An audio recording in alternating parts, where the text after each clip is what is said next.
Welcome back to my YouTube channel. It's been a couple of days and warmed up quite a bit, so I hope everybody is doing well out there and is recovering okay. Today I want to talk a little bit about medications and taking them the way they're prescribed. And right now I'm having a little bit of an issue. My head is all over the place. My body feels jittery. Brain is just, my heart's racing, not too crazy. And that is because I ran out of a medication. I put in for a refill through the VA, and the medicine should have been in by now. Today, some of my other medicines come in, but the one that's making me feel this way did not. So hopefully it'll be in tomorrow or the next day. I thought I had enough, but I did put in for a refill about 10 days ago. But the VA takes a little while to get it all together and get it sent out. So if you're on medication out there, just be sure you have plenty. You know, you can request it a few days early for a refill, you know. If you can get a 90-day supply, get a 90-day supply. I strongly recommend that. That's what I get, but nonetheless, it slipped through the cracks this time, and I'm just real irritated and irritable, and, you know, haven't slept in a couple of nights, 3 or 4 hours each night, but that's okay. This'll pass. I'll get my medicine, and I'll feel better, but, you know, just want people to know that, you know, they're not alone out there. You know, if you're having withdrawals from whether it be prescription medicine that you're weaning yourself off of because the doctors told you to, or drugs that illegal drugs, and you're trying to get sober, or in my case, you know, a medication that just didn't get filled in time. It sucks. It's rough, but God's on your side. You will make it. You will get through it. You will feel better. It's going to be okay. I have faith. I have strong faith. I've been this way before. I've been down this road before. This is the second time this has happened to me with this medication. The other time was completely my fault. I just didn't take it. Forgot. So take your medicines like they're supposed to be taken. Don't deviate from them. If you're thinking that, you know, you can get away from them, talk to your doctor. Talk to your doctor and say, hey, can I stop taking this, or can I reduce this, what have you. But don't just stop taking it, because some of the medicines can cause issues. Some can cause harm if you just stop taking them. So don't just stop taking them without seeking medical advice first. That's just my opinion. I'm not a doctor or pharmacist or anything. And you can ask pharmacists. That's all they went to school for. It's just medicine. So you got any questions, call them. Hey, I'm taking these 12 medicines, and my doctor's giving me this one. Can I take it with these other ones? The doctor will say, yeah, maybe, yeah, sure. I don't think there's any problems. And the pharmacist can tell you yes or no. So call up a pharmacist. That's their job. That's what they went to school for. So that being said, also reach out to somebody. Reach out to somebody that you haven't talked to, or you haven't called or communicated with in a while. Just give them a call, not a text, a phone call. Call them, hear their voice, let them hear your voice. You know, you can hear the sincerity or lack of in their voice, and they can hear your sincerity or lack of in your voice. You know, just reach out, say hi, friend, relative, whatever. Just reach out. You know, there are people out there that, with all this weather that's been going on the past week, they just need somebody to say, hey, how are you? You doing okay? Can I do anything to help? And some people just need you to call and say, just thinking about you. If you're thinking about them, call them. Doesn't hurt anything. Whether you're right or wrong, whether you had a fight, whether they like you or don't, give them a call. Say, hey, been thinking about you. That's all you got to do. You know, I got a really good friend of mine that I met back in 2000. Wow, it's been 21 years. His name is Tracy. He's probably he's up there. He's about 98, 99 years old, somewhere around there. He's really old dude. funny, loving, will do anything for anybody. Doesn't have the best fashion sense. One of them ones that wears like, beat up old cowboy boots, cut off blue jeans that he cut off himself, and they're not the same length, and like a fluorescent green, pink, yellow tank top, and a cowboy hat that looks like it's seen better days. But he's a good friend, and he's a loving friend. He's, I know he's a good brother and a good son. He's had some tough times too. He and I been through some things together, and he's turned out to be a really, really wonderful guy. Good friend of mine. I'll probably reach out to him. I sent him a text the other day, but like I said, don't text, call. So I'll call him tomorrow because it's late today, but I'll call him tomorrow, check on him, see how he's doing. And it doesn't hurt anything to call people, to see how they're doing. Get out of the house. Now that it's warming up a little bit, especially down here in southeast Texas, get out. Get some fresh air. You've been cooped up for a week. It's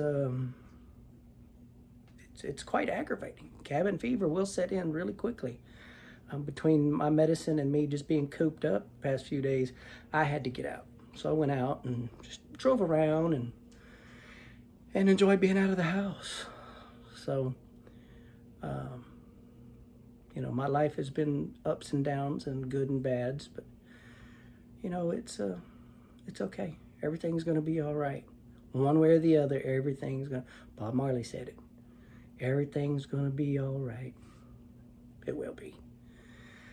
So, that being said, I also want to talk a little bit about pets.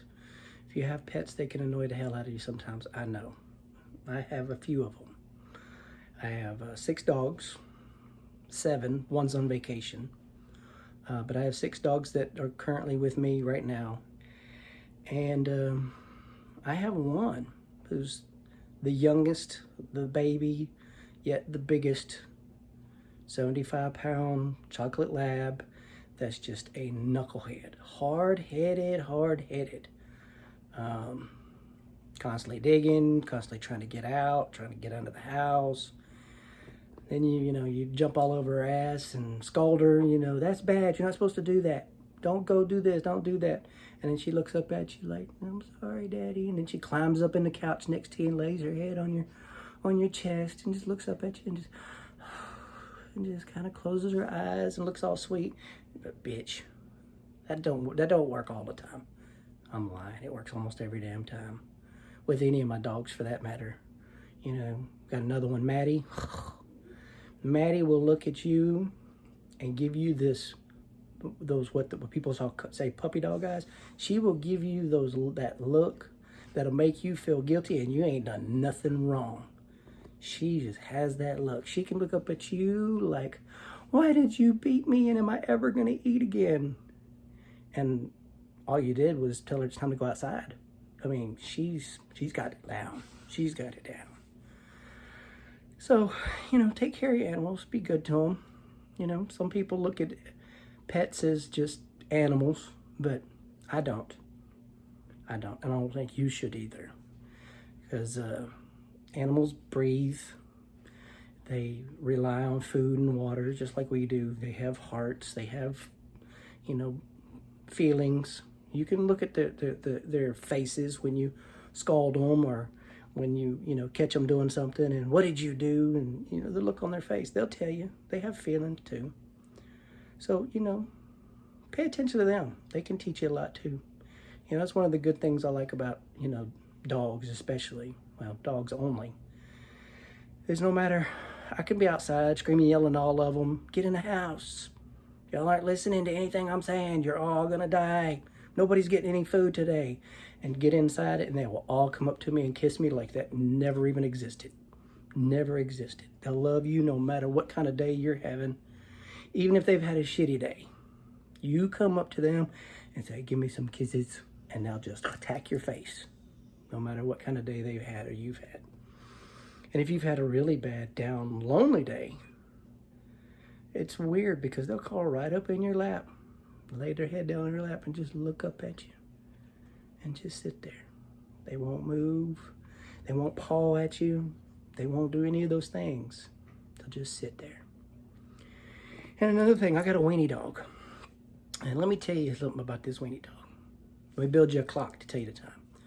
So you know there's service animals out there. They teach these animals years sometimes, $50,000, $60,000 to train some of these service animals to detect when people blood sugar's dropping, when for blind people are about to have a heart attack, seizures, you know, a whole plethora of things that these animals are trained for, these dogs are trained for. And they can detect these things. It's just miraculous. You know, drug sniffing dogs, bomb sniffing dogs, you know, they're trained and they're wonderful. That's just, it's just mind boggling. Very, very humbling to see some of those things in action, but I give my thumbs up to all those type of animals there. So that being said, let me tell you about my Selk, S-E-L-K, Selk. My Selkie butt will wake me up in the middle of the night. She'll get out of bed, run to the bedroom door, and whine, woo, real loud. I'm like, what? And I'll try to go back to sleep. This was at the beginning. I'll try to go back to sleep. Woo, open my eyes, what? She'll run down the hallway closer to our bathroom. I'll get up. She'll go in the bathroom. I'll go in the bathroom, and she'll just sit there. And then I realize I need to pee. Do you realize this dog wakes me up when I need to pee in the middle of the night? This is not a joke. Wakes me up. I guess maybe I toss and turn or fidget or, you know, kick her or something. I don't know. But she wakes me up in the middle of the night when I need to pee. When I need to, not when she needs to. Because I'll get up, go pee, come right back to bed. She's already in bed. She hears me flush the toilet. She's already back in bed, waiting for me. So, once again, God has a sense of humor. He gives us dogs like that. Just make you laugh and giggle, and they'll love you. So, this video has been a little bit all over the place, but like I said, I'm just trying to occupy my mind because the medicine that I haven't taken is really messing with my head. Not in a negative way, no, you know, suicide or killing myself, not like that. Kind of like you just can't focus on one thought. It's like, hey, look, there's a blue butterfly, and oh my God, we're out of dog food, and oh my God, wait a minute, we need to go do this. You know, it's just like, it's got like 14,000 thoughts that are only partial thoughts. I want to lay down and get some sleep because I'm tired. But when I lay down and close my eyes, I want to get up because I feel fidgety. And it's kind of like that. So it's trying to find that medium and find something that keeps me from feeling like I'm going batshit crazy.